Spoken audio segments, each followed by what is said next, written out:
Berikutan dengan penyebaran mesej tular melalui media sosial semalam berkenaan dengan seorang individu yang disyaki positif bagi jangkitan COVID-19 di sebuah apartmen di daerah Belait. Kementerian Kesihatan telah mengesahkan bahawa seorang individu telah dimasukkan ke Pusat Pengasingan Kebangsaan setelah ujian awal individu berkenaan didapati positif bagi SARS-CoV-2 kemarin. Yang berhormat Datuk Seri Setia Dr. Haji Awang Muhammad Isham bin Haji Jaafar, Menteri Kesihatan mengongsikan situasi terkini jangkitan COVID-19 semasa sidang media pagi tadi. Individu berkenaan tiba ke negara ini dari Amerika Syarikat pada 15 Mac 2021. Kedua-dua ujian RT-PCR SARS-CoV-2 yang beliau lakukan sebelum tiba ke negara ini dan ujian ulangan semasa dalam tempoh kuarantin adalah negatif. Kes ini berada di dalam keadaan yang sihat sepanjang masa berada di negara Brunei Darussalam dan tidak pernah menghidap sebarang tanda-tanda jangkitan. Kementerian Kesihatan telah melakukan beberapa ujian lanjut terhadap kes tersebut untuk memastikan bila kes tersebut dijangkiti. Ujian-ujian lanjut yang dilakukan telah mendapati kes ini mempunyai nilai antibodi IgG yang tinggi manakala antibodi IgM adalah negatif. Kes ini adalah kes jangkitan yang lama dan besar kemungkinan dijangkiti sebelum tiba ke negara Brunei Darussalam. Sementara itu, ujian RT-PCR SARS-CoV-2 ulangan telah juga dilakukan kepada kes ini yang mana keputusannya adalah negatif. Kajian saintifik telah mendapati seseorang yang pernah dijangkiti SARS-CoV-2 berkemungkinan masih mempunyai sisa virus yang tidak hidup ataupun non-viable virus di dalam saluran pernafasannya sehingga setahun selepas dijangkiti oleh kuman tersebut. Kadangkala masih mempunyai keputusan ujian yang positif walaupun telah lama dijangkiti. Walau bagaimanapun, kes-kes yang lama seperti ini tidak boleh menjangkiti orang lain. Menteri Kesihatan juga menjelaskan dengan pengesanan kes tersebut, jumlah keseluruhan kes di negara Brunei Darussalam meningkat kepada 236 orang, manakala kes baharu tersebut diklasifikasikan sebagai kes import. Dengan pengesanan kes ini, jumlah keseluruhan kes COVID-19 yang dikesan di negara Brunei Darussalam ialah sebanyak 236 orang dan kes terbaru ini adalah diklasifikasikan sebagai kes import. Walaupun kes ini telah dikenal pasti sebagai kes jangkitan lama, namun Kementerian Kesihatan tetap melaksanakan pengesanan kontak ataupun kontak tracing dan menjalankan ujian SARS-CoV-2 terhadap kontak-kontak bagi kes ini untuk memastikan tidak ada jangkitan aktif berlaku di kalangan masyarakat di negara ini. Setakat ini 200 lebih orang kontak telah dikenal pasti, di mana 14 orang daripadanya telah pun tampil semalam untuk menjalani ujian SARS-CoV-2. Hasil ujian-ujian tersebut menunjukkan kesemua 14 orang yang telah tampil ini adalah negatif bagi virus SARS-CoV-2. Manakala kontak selebihnya telah diarahkan untuk menjalani ujian SARS-CoV-2 secepat mungkin. Dalam pada itu, sesiapa yang mempunyai sebarang kontak dengan kes berkenaan dalam masa 14 hari yang lalu adalah dinasihatkan untuk mendapatkan ujian SARS-CoV-2 di tempat-tempat berikut. Pertama, Kompleks Sukan Hospital Raja Isteri Peringatan Saleha, Pusat Kesihatan Berakas, Sari Center Hospital Suri Seri Begawan dan Pusat Kesihatan Suria. Sementara itu, orang ramai adalah juga digalakkan untuk mendapatkan suntikan vaksin COVID-19 di pusat-pusat vaksinasi di seluruh negara bagi sama-sama mencegah penularan wabak COVID-19 di negara ini. Kementerian Kesihatan juga menasihatkan orang ramai dan pengurus-pengurus premis untuk terus melaksanakan langkah berjaga-jaga termasuk menerima suntikan vaksin dan mengelakkan dari meninggalkan negara Brunei Darussalam melalui jalan-jalan yang tidak dibenarkan. Kementerian Kesihatan ingin menegaskan betapa pentingnya bagi orang ramai dan pengurus-pengurus premis untuk terus melaksanakan langkah-langkah berjaga-jaga seperti mengasingkan diri daripada orang lain apabila mengalami tanda-tanda jangkitan, mengimbas kod QR serta membuat pemeriksaan suhu badan apabila masuk ke bangunan-bangunan dan mengelakkan dari meninggalkan negara Brunei Darussalam melalui jalan-jalan yang tidak dibenarkan ataupun jalan-jalan tikus. Keengganan untuk melakukan seperti mana nasihat Kementerian Kesihatan akan menyukarkan tugas-tugas kontak tracing sekiranya ada keperluan untuk mengesan kontak-kontak bagi kes-kes yang disyaki menghidap COVID-19. Ia bukan saja akan melambatkan pihak Kementerian Kesihatan mengambil tindakan, tetapi juga akan memudahkan wabak ini menular dengan cepat di kalangan masyarakat di negara ini. Sementara itu, sesiapa yang mengalami tanda-tanda jangkitan seperti demam panas, batuk selsema dan sakit sendi ataupun flu-like symptoms adalah dinasihatkan untuk segera berjumpa doktor, mendapatkan rawatan dan bagi menjalani ujian swab. Kementerian Kesihatan akan terus memantau situasi wabak di dalam negara ini serta di peringkat serantau dan global serta melaksanakan penilaian risiko secara berterusan. Kementerian Kesihatan akan memaklumkan kepada orang ramai mengenai sebarang perubahan mengenai situasi ini jika perlu dari masa ke semasa. Dalam lebih sebulan, negara Brunei Darussalam telah mencapai 5% dari penduduknya mendapatkan suntikan vaksin. Menteri Kesihatan menjelaskan perkara tersebut berhubung pertanyaan mengenai penerimaan vaksin dari orang ramai. Menteri Kesihatan juga berharap ramai yang akan mendapatkan vaksin pada bulan ini dan Jun nanti. Sasaran ialah mendapatkan 70% penduduk mendapatkan vaksinasi menjelang hujung tahun ini bagi melindungi para penduduk. Ini kerana vaksin boleh didapatkan secara percuma. 70% of the population to be immunized or vaccinated. Mengenai dengan vaksin AstraZeneca, Menteri Kesihatan menjelaskan vaksin tersebut diuji setiap minggu tidak seperti vaksin yang lain. Risiko mendapat darah beku juga adalah rendah dan jarang berlaku dengan nisbah 1 atau 4 dalam sejuta. Dengan pengambilan vaksin juga dapat mengurangkan risiko kesihatan lainnya. So alhamdulillah. So hopefully after we finish vaccinating the student. Para penuntut yang akan melanjutkan pengajian ke luar negara kini boleh mendapatkan vaksin COVID-19. Butiran lanjut mengenainya menyusul selepas petikan titah ini.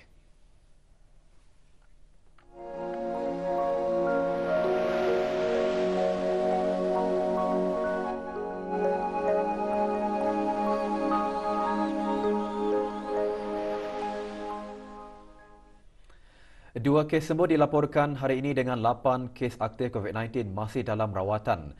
Kementerian Kesihatan dalam siaran akhbarnya mengenai perkembangan terkini situasi jangkitan COVID-19 di negara Brunei Darussalam turut memaklumkan satu kes import baharu dicatatkan. Sementara itu, jumlah keseluruhan kes 236 dengan kes sembuh 225.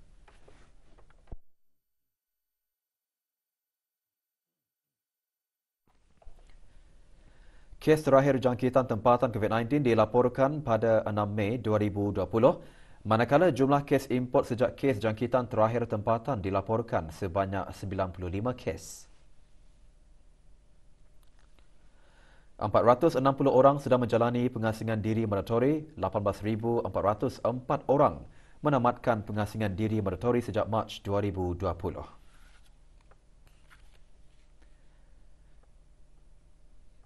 Manakala 289 ujian virus SARS-CoV-2 telah dilaksanakan, menjadikan jumlah keseluruhan ujian makmal yang dijalankan sejak Januari 2020 kepada 124,202 ujian. Maklumat lanjut dan perkembangan terkini layari laman sesawang Kementerian Kesihatan dan talian Kesihatan 148. Kementerian Kesihatan dalam kenyataan medianya turut memaklumkan orang ramai terutama sekali para penuntut yang akan melanjutkan pengajian ke luar negara yang ingin mendapatkan vaksin COVID-19 iaitu vaksin Sinopharm boleh mendapatkannya di Pusat Pemeriksaan Kesihatan Berakas semasa waktu pejabat.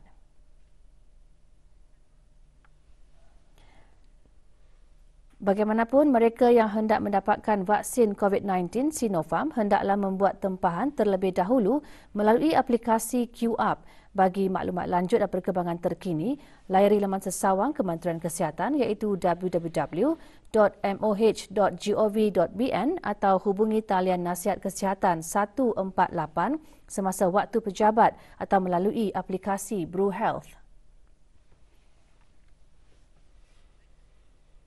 Bermula esok 22 Mei 2021, kadar bayaran ujian RT-PCR SARS-CoV-2 adalah diselaraskan kepada RM50 sahaja.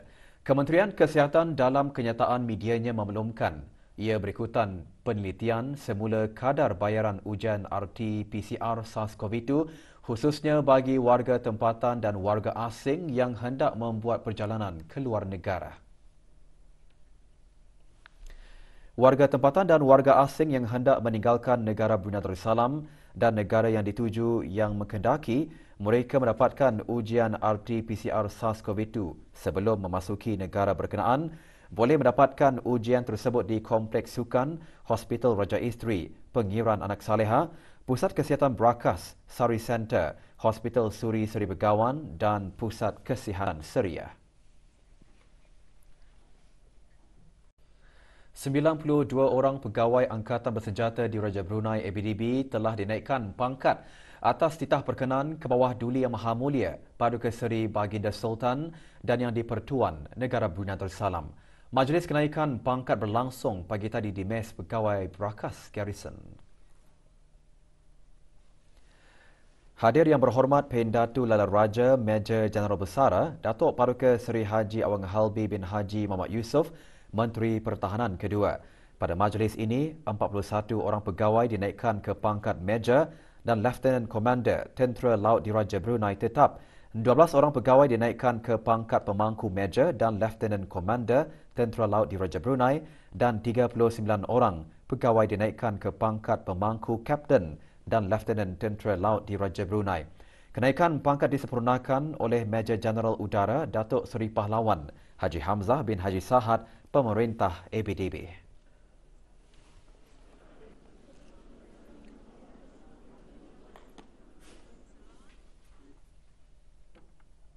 Penduduk di negara Brunei Darussalam akan berpeluang menyaksikan sebuah fenomena astronomi yang jarang berlaku iaitu gerhana bulan penuh pada petang Rabu 26 Mei 2021.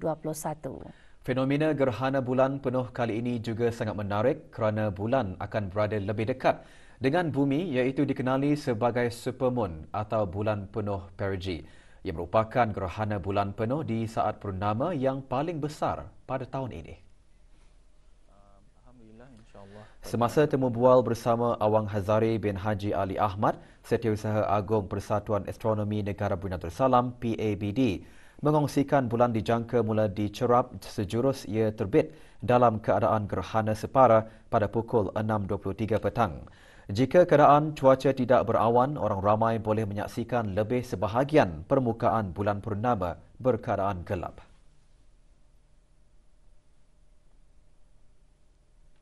Jadinya kejadian gerhana bulan berlaku apabila bulan merentasi tepat di belakang bumi dan berada dalam bayang-bayang bumi yang gelap atau dikenali dengan umbra.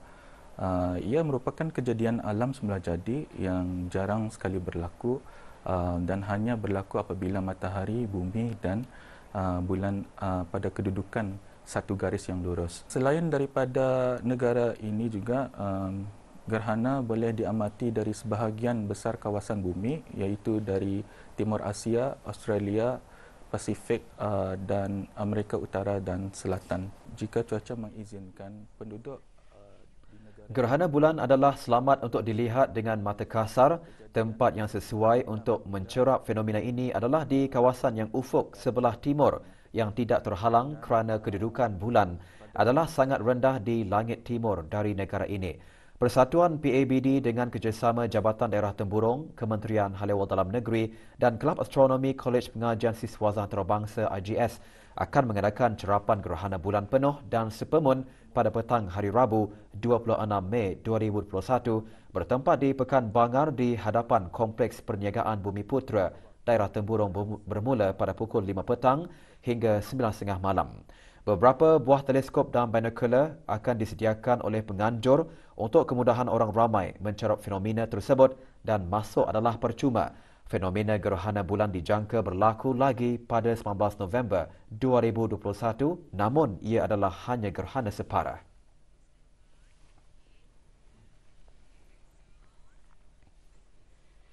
Setiap rezeki dan setiap kejayaan perlu diusahakan untuk mendapatkannya dan tidak akan datang bergolek sendiri tanpa ada sebarang ikhtiar, kesungguhan dan perlu disertai dengan berdoa kepada Allah Subhanahu Wa Taala.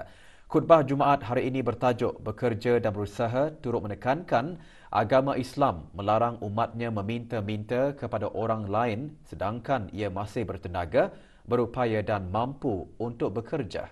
Menurut khutbah, sifat meminta-minta itu dianggap sebagai perbuatan yang keji dan tercela.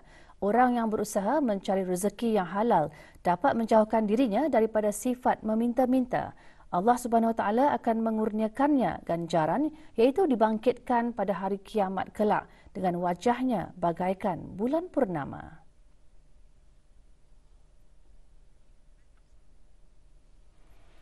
Dalam agama Islam, bekerja dan berusaha untuk memenuhi keperluan dalam kehidupan itu dianggap sebagai satu ibadat. Terdapat beberapa syarat yang membolehkan sesuatu pekerjaan itu boleh berubah daripada adat kebiasaan kepada amalan ibadat di sisi Allah Subhanahu Wa Taala. Yaitu pertama, setiap kerja yang dilakukan itu mestilah tidak bercanggah dengan syariat Islam. Kedua, setiap kerja yang halal itu mestilah dilaksanakan dengan niat yang ikhlas kerana Allah Subhanahu Wa Taala. Yang ketiga, setiap kerja itu mestilah dilaksanakan dengan penuh iltizam, tekun dan dengan kemampuan yang terbaik. Yang keempat, menjaga batas larangan yang telah ditetapkan oleh Allah Subhanahu Wa Taala dan menghormati dasar-dasar akhlak dengan tidak melakukan sebarang penipuan, kezaliman, pengkhianatan, termasuklah penyalahgunaan harta, kuasa dan seumpamanya. Yang kelima, setiap pekerjaan yang dilakukan itu tidak menghalang seseorang itu daripada menunaikan kewajipan kehadrat Allah Subhanahu Wa Taala seperti bersembahyang. Apabila tiba sahaja Hari Raya Aidilfitri, pastinya berbagai peristiwa menggamit kenangan sama ada ia disambut dalam tempoh beberapa tahun lalu atau lebaran pada era 60-an, 70-an dan 80-an. Di sebalik perbezaan suasana Aidilfitri dahulu dan sekarang, kemeriahannya tetap dirasai dengan tradisi kunjung mengunjungi yang diamalkan sehingga kini. Ikuti laporannya bersama Asma Yatim Haji Matusin. Bagi mereka yang pernah merasai sambutan Hari Raya pada era 60-an, 70-an dan 80-an, ia pasti menggamit kenangan yang sukar dilupakan. Suasana lebaran pada zaman tersebut dianggap unik sama ada dari aspek persiapan menjelang Aidilfitri sehinggalah tibanya Hari Raya. Keunikan itu juga dapat dilihat dari cara berpakaian, juadah yang dihidangkan dan cara berkomunikasi. Dulu yang dulunya katanya unik katanya tu. 3 hari raya baru kan start cat rumah apa. Malam raya baru start kan gantung langsir. Siok rasanya tu sampai pagi pun. Kena harakat baca tu telakat tu dia. Siok pesannya beramai-ramai kena tanya dia beradi anunya. Mana-mana rumah pun macam tu. Belaguran betul tiap malam pukul itu. Paling lama 3 hari sambutan hari raya. Dah banyak. Tapi tu dulu pun kemudahan. Kalau di kampung air, macam saya tinggal di kampung air. Jadi pakai perahu, kayan dah ada cara Melayu. Pakaian orang, pakai baju kemeja, smart, bertupi lah orang tu. Betai. Yang siapa nak tu betai tu kira smart lah. Tai tu pun payah kami luri. Masa saya umur 7 tahun, saya merasa kuih murah tu. Setiap rumah mesti ada. Sambutan Hari Raya Aidilfitri seringkali dijadikan sebagai peluang terbaik untuk berkunjung ke rumah sanak saudara serta jiran tetangga. Masyarakat dahulu mengunjungi rumah sanak saudara dengan hanya berjalan kaki kerana jarak rumah yang berdekatan. Namun pada masa ini, semuanya semakin mudah walaupun jarak rumah yang hendak dikunjungi jauh dengan adanya pengangkutan seperti kereta. Dari segi juadah Hari Raya pula, keadaan begitu berbeza sekali. Jika dahulu kelupis dan kuih-kuih kering antara hidangan yang sering menghiasi meja setiap rumah, tetapi kini beraneka jenis kuih muih dan kek mudah didapati. Pada era serba canggih ini, ucapan Hari Raya mudah dihantar kepada sesiapa sahaja melalui laman media sosial. Berbeza dengan dahulu, hanya kad ucapan Hari Raya dihantar sebagai pengganti diri. Bagi generasi masa kini, pengalaman Hari Raya Aidilfitri pasti berbeza setiap tahun, terutama ketika dunia dilanda dengan jangkitan COVID-19. Kalau dulu, kalau kan berhari raya tu biasanya sama kawan, kan kalau arah kampung air rumahnya hampir-hampir kan tu.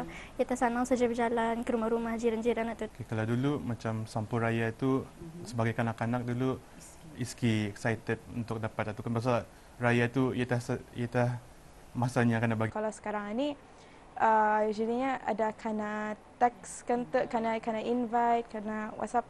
Beritahu open house, tak tunggu ada orang teks satu baru tak ke rumah saudara tu. Pada masa ini jauh berbeza dengan yang dulu, disebabkan masa ini lebih senang dan lebih mudah orang mengirim ucapan hari raya itu melalui WhatsApp dan sosial media. Tanpa disedari, arus kemodenan telah banyak merubah suasana sambutan hari raya. Apapun perbezaannya, jadikanlah Hari Raya Aidilfitri sebagai masa terbaik untuk bermaaf-maafan sesama insan, terutama ahli keluarga, sahabat handai dan rakan taulan. Laporan Asmayatim Haji Mutusin untuk Berita RTB. Pemakaian sinjang mungkin rumit bagi sesetengah orang dan mengambil masa yang lama untuk bersiap. Tapih Rancong memberikan pilihan pelbagai sinjang yang siap sedia atau instant sinjang yang menarik diusahakan oleh anak tempatan sendiri. Instant sinjang diperkenalkan bagi memudahkan kaum lelaki untuk tampil bergaya dengan hanya menyarungkannya. Bermula pada tahun 2018, Tapih Rancong sudah mempunyai 2 koleksi sinjangnya sendiri. Tapih Rancong antara bahan yang akan dimuatkan dalam Berita Ekonomi Ahad ini. Perkataan tapih rancongan ni adalah dari kegunaan tapih. So tapih ni cara kita ni memakai, dan rancongan ni artinya sinjang. Perkataan rancongan ni artinya perkataan Brunei lama lah, yang kita ni gelar sinjang dulu. So tapih rancong itu cara menapih sinjang. Sebenarnya bermulanya idea ni adalah dari semasa saya menduduki kursus di UBD. Saya ingin mencuba mencari satu jalan untuk menyelesaikan satu masalah, iaitu masalah seorang lelaki untuk memakai sinjang. So ketika itu mencari idea apa kan dipakailah untuk menyenangkan seorang lelaki itu memakai sinjang. Dan mengikut experience je masa saya kahwin, dan cara memakai sinjang itu kita perlu ada penghiasnya, juru hiasnya lagi, dan memakan masa yang lama. Pemilik Tapih Rancong, Awang Haji Ahmad Najib, berpendapat ia adalah satu saingan yang sihat, malah terus memberikan mereka motivasi untuk terus maju lagi. Dia juga berharap perusahaan ini akan dapat diperluaskan lagi dengan menghasilkan banyak lagi koleksi dan produk lain. Orang ramai yang ingin melihat koleksinya boleh mengunjungi karya kita ni di Kampung Jerudong atau ikuti Instagram Tapih Rancong.